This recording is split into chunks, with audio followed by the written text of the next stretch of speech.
کہ نماز کس لیے دی گئی ہے کہ نماز تو اطاعت کا مظہر ہے.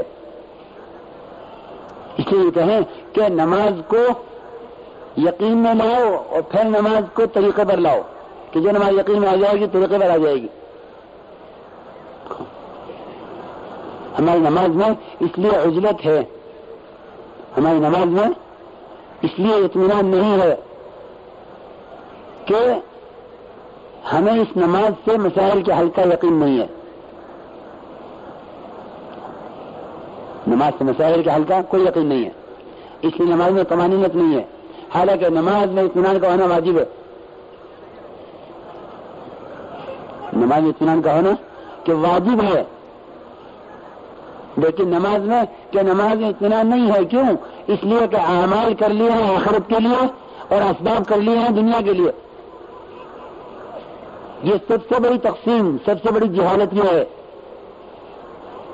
کہ ہمارے آخرت کے لیے اسباب دنیا کے لیے نہیں. میرے دوستوں یہ بات نہیں ہے, ہرگز یہ بات نہیں ہے کہ اللہ رب العزت اعمال پر پہلے دنیا میں انعام دیں گے پھر ان اعمال پر آخرت میں بدلہ دیں گے کہ سکون, اطمینان, عزت وہ دنیا میں لو اور بدلہ آخرت میں. لیکن یہ تو وہ لے گا نا جس کا نماز پر یقین ہو, کہ جس کا یقین اسباب پر ہے اس کے اسباب اس کو یا تو نماز کے لیے آنے ہی نہ دیں گے, اگر آ گیا تو اس کو جلدی بلائیں گے. جی ہاں, یہ بیمار کو بگاڑے گا کہ اجرت حد سماجد ہے کہ ترجیح دی جاتی ہے یقینی چیز کو, ترجیح دی جاتی ہے یقینی چیز کو کہ یقینی چیز کو آگے رکھے گا.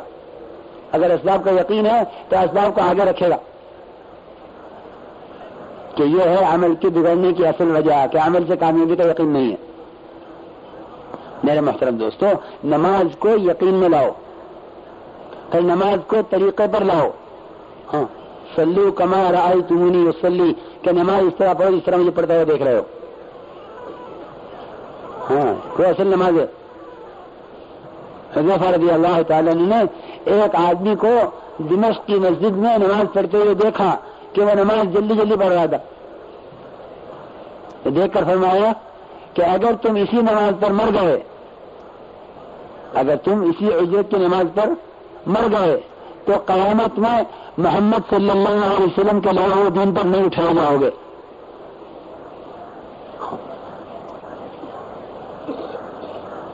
نماز میں جلدی کر رہا تھا. دیکھ کے فرمایا کہ اگر تم اسی نماز پر مر گئے, تمہاری نماز کے اندر اطمینان نہ آیا, تو قیامت میں محمد صلی اللہ علیہ وسلم کے لاہ دین پر نہیں اٹھائے جاؤ گے. جی ہاں, کہ کیا ہے نماز؟ کہ نماز تو محمد صلی اللہ علیہ وسلم والی نماز ہے.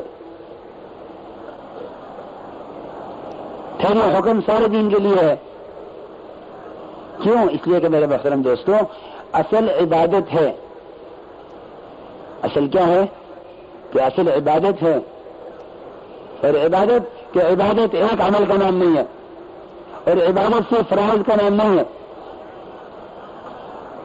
عبادت صرف فرائض کا نام نہیں ہے. عبادت تو اللہ کی کامل اطاعت کا نام ہے. تو عبادت اللہ کی کامل اطاعت کا نام ہے. عبادت صرف فرائض کا نام نہیں ہے, بلکہ معاشرہ اور معاملات اور عبادات اور اخلاق, ان کے جتنے اللہ کے احکامات ہیں ان سب کا پورا کرنا عبادت ہے. اس لیے میرے محترم دوست بزرگوں, ہمیں نماز پر ایک مشق سب سے پہلی جو کرنی ہے, یہ کیا مشق کسے کہتے ہیں؟ کہ مشق کہتے ہیں ہر عمل کو اچھے سے اچھا بنانے کی کوشش. ہر عمل کو اچھا بنانے کی کوشش. ہم سمجھتے ہیں کہ زیادہ عمل کہ نہیں, زیادہ عمل نہیں اچھا عمل. قرآن میں ہر جگہ احسن عملہ ملے گا. لیبلوکم ایکم احسن عملہ, لیبلوہم ایہم احسن عملہ. کہ اچھا عمل کہ اللہ کے یہاں قبول کروا تو کیسے کہ اس کو محمد صلی اللہ علیہ وسلم کے طریقے پر لا کر. اس لیے نماز پر پہلی محنت اور نماز پر پہلی مشق نماز کے ظاہر کو درست کرنے کی ہے. پھر اللہ رب العزت سے کہ پھر نماز کو ذکر کہا ہے. کیا میرا ذکر کا کہ تو اللہ کے دھیان سے ہر عمل کو ذکر بنا, کیونکہ اصل ذکر اللہ کا دھیان ہے. میرے دوست بزرگوں, نماز اللہ کی یاد پیدا کرنے کے لیے دی گئی ہے.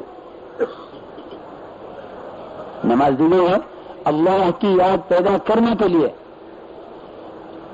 موسیٰ علیہ السلام کو کلمے کے بعد اس کا حکم اقیم الصلاۃ لذکری کہ موسیٰ نماز قائم کرو میری یاد کے لیے. تو نماز دی گئی ہے اللہ کی یاد پیدا کرنے کے لیے. کہ اللہ کی یاد نماز میں کیسے پیدا ہو کہ نماز میں اللہ کے دھیان کی کوشش کیا کرو, کہ نماز کو ذکر بناؤ کہ سب سے بڑا ذکر نماز ہے. ولا ذکر اللہ اکبر, ولا ذکر اللہ اکبر. قرآن میں نماز کو ذکر بھی کہا ہے. قرآن نے نماز کو ذکر بھی کہا, قرآن نے نماز کو تسبیح بھی کہا, قرآن نے نماز کو ایمان بھی کہا. لو نماز کرانے میں ایمان بھی ہے قرآن میں. ما کان اللہ لیضیع ایمانکم کہ اللہ تعالی نمازوں کو ضائع نہیں کرے گا. وہ نمازیں جو تم نے بیت المقدس کی طرف پڑھی ہیں بیت اللہ کی طرف رخ کرنے سے پہلے, کہ اللہ تمہاری نمازوں کو ضائع نہیں کرے گا. جو نمازیں تم نے پڑھی ہیں بیت اللہ کی طرف, کہ جو تم نے نمازیں پڑھی ہیں بیت اللہ کی طرف رخ کرنے سے پہلے بیت المقدس کی طرف. تو قرآن نے نماز کو ایمان بھی کہا ہے, تو قرآن نے نماز کو ذکر بھی کہا ہے, قرآن نے نماز کو تسبیح بھی کہا ہے. فسبح بحمد ربک قبل طلوع الشمس وقبل غروبها, یہ سارے نماز کے اوقات بتلائے ہیں. اس لیے میرے محترم دوستو, نماز میں اللہ کے دھیان کی کوشش کرو. اللہ کا دھیان لانے سے آتا ہے.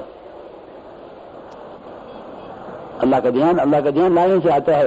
یعنی صفت احسان پیدا کرو ہر عمل میں, کیونکہ صفت احسان عبادت سے مقصود ہے. اور عبادت صرف نماز کو کہتے نہیں, عبادت تو سارے اعمال عبادت ہیں. سارے اعمال عبادت ہیں. ہمیں دعوت سے عبادت پر آنا ہے. یعنی کیونکہ عبادت پر آنا ہے کہ اللہ کی اطاعت پر آنا ہے. کہ عبادت پر آنا کہ اللہ کی اطاعت پر آنا ہے, کیونکہ ساری عبادت اللہ کی اطاعت کا نام ہے. اور عبادت اور اطاعت کہ ایک چیز ہے, اللہ کا حق ہے. عبادت اور اطاعت ایک چیز ہے, اور کس کا حق ہے کہ اللہ کا حق ہے. ہاں, کہ عبادت اور اطاعت ایک چیز ہے اور وہ اللہ کا حق ہے. جس طرح اللہ کے غیر کی اطاعت نہیں کی جا سکتی کہ اللہ کے غیر کی عبادت بھی نہیں کی جا سکتی. یہ نہیں کہ جس نے حلال کہہ دیا حرام کو وہ حرام ہو گیا, اور جس نے حرام کہہ دیا حلال کو وہ حلال ہو گیا. یہ نہیں کہ حلال اور حرام اللہ کی طرف سے متعین ہے. کہ اللہ کے غیر کی اطاعت اللہ کے غیر کی عبادت ہے. عبادت کو سمجھو, عبادت کسے کہتے ہیں؟ عبادت صرف نماز کا نام نہیں ہے, بلکہ عبادت تو پورا دین کا نام ہے. میرے محترم دوست بزرگوں, عدی بن حاتم رضی اللہ تعالی عنہ جب اسلام میں آئے, نصرانیت سے اسلام میں آئے, تو انہوں نے عرض کیا کہ یا رسول اللہ, قرآن میں ہم پر الزام ہے اتخذوا احبارهم ورهبانهم اربابا من دون اللہ, کہ انہوں نے اللہ کے غیر کو اپنے احبار رہبان کو اپنا معبود بنایا ہوا تھا. تو یہ کہا ابن حاتم نے کہ اے رسول اللہ صلی اللہ علیہ وسلم، ہم تو آپ پر ایمان لانے سے پہلے بھی اللہ کو ہم مانتے تھے، اللہ کو معبود یقین کرتے تھے، پھر یہ بات کیوں کہی اتخذوا احبارهم ورهبانهم اربابا من دون اللہ؟ تو آپ نے فرمایا اے عدی بن حاتم، یہ بتلاؤ کہ جب تمہارے احبار رہبان، تمہارے علماء اور مشائخ ایک حلال چیز کو حرام اور حرام کو حلال کرتے تھے تو تم ان کی بات مانتے تھے کہ نہیں مانتے تھے؟ عرض کیا یا رسول اللہ، ہم تو ان کی بات مانا کرتے تھے. تو آپ نے فرمایا تب تو تم انہی کی عبادت کرتے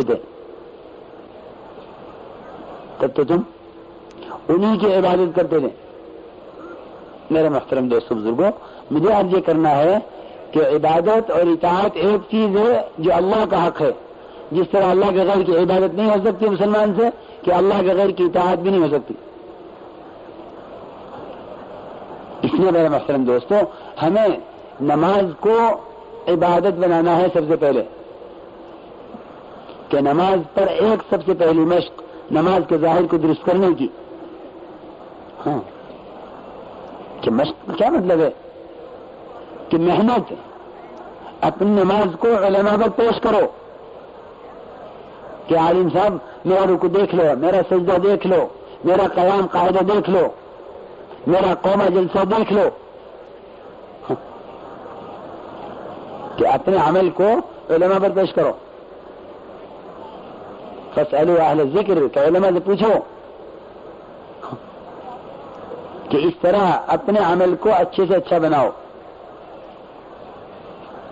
کہ نماز پر پہلی مشق یہ ہے کہ نماز کا ظاہر درست ہو. دوسری مشق کرو نماز پر اللہ کے دھیان کی. اور تیسری مشق کرو میرے محترم دوستو کہ نماز سے اپنے مسائل کو حل کروانے پر آ جاؤ. کہ نماز سے مسائل کو حل کروا لو. یہ کیسے ہوگا؟ یہ کہ یہ نماز پر جمع رہنے سے ہوگا.